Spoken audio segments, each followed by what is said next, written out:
David lived in Mansfield for 27 years before he and his wife Jane bought their current property in Belleville in 1958. Lots of land for sale.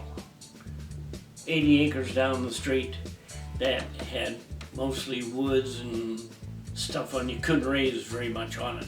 I said, my dad, I said, we can't raise anything on that property. So up the street here, which is this one, was for sale.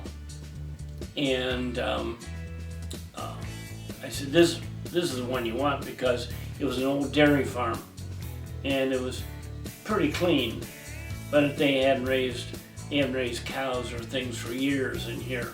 The barn was in pretty good shape and all that sort of stuff. And He mentioned that when the Bells accumulated extra money, they continuously invested it into home additions. Original walnut beams from the old farm's trees still reside in their living room and kitchen. my dad bought the first 159 acres.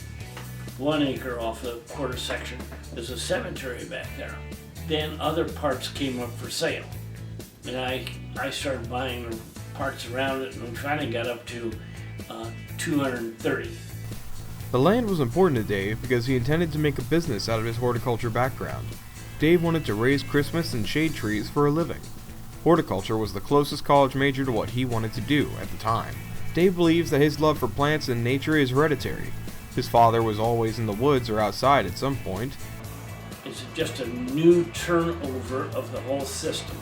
And some of it does need logged off because the trees are so big, there's nothing growing underneath them. And so they're working now to cut some timber and land come back and then reestablish itself and get some ground cover there for the animals and so forth.